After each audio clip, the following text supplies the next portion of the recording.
I know a lot of people in Michigan that are planning to vote for Trump, and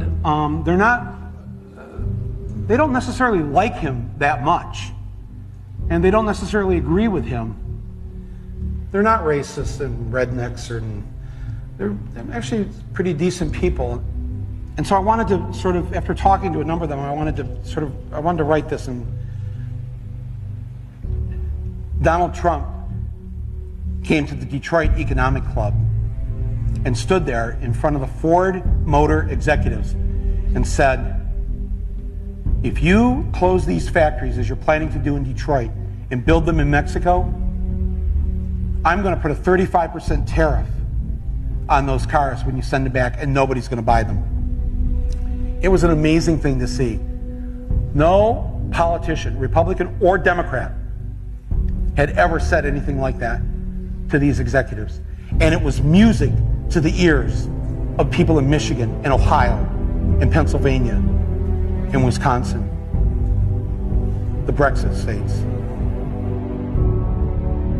You live here in Ohio, you know what I'm talking about. Whether Trump means it or not is kind of irrelevant, because he's saying the things to people who are hurting. And it's why every beaten down, nameless, forgotten working stiff who used to be part of what was called the middle class loves Trump. He is the human Molotov cocktail that they've been waiting for. The human hand grenade that they can legally throw into the system that stole their lives from them. And on November 8th, Election Day, although they lost their jobs, although they've been foreclosed on by the bank, next came the divorce, and now the wife and kids are gone, the car's been repoed, they haven't had a real vacation in years, they're stuck with the shitty Obamacare bronze plan where you can't even get a fucking Percocet. They've essentially lost everything they had, except one thing. The one thing that doesn't cost them a cent and is guaranteed to them by the American Constitution, the right to vote. They might be penniless, they might be homeless, they might be fucked over and fucked up. It doesn't matter, because it's equalized on that day.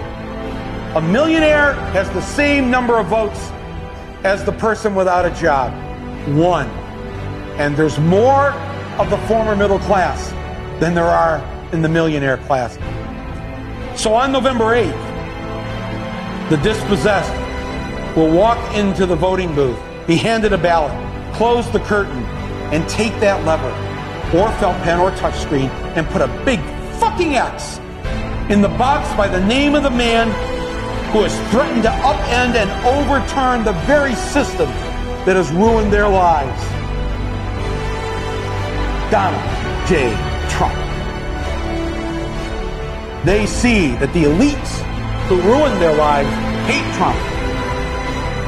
Corporate America hates Trump. Wall Street hates Trump. The career politicians hate Trump. The media hates Trump after they loved him and created him, and now hate him. Thank you, media. The enemy of my enemy is who I'm voting for on November 8th. Yes, on November 8th, you, Joe Blow, Steve Blow, Bob Blow, Billy Bob Blow, all the blows, get to go and blow up the whole goddamn system because it's your right. Trump's election is going to be the biggest fuck you ever recorded in human history. And it will feel good.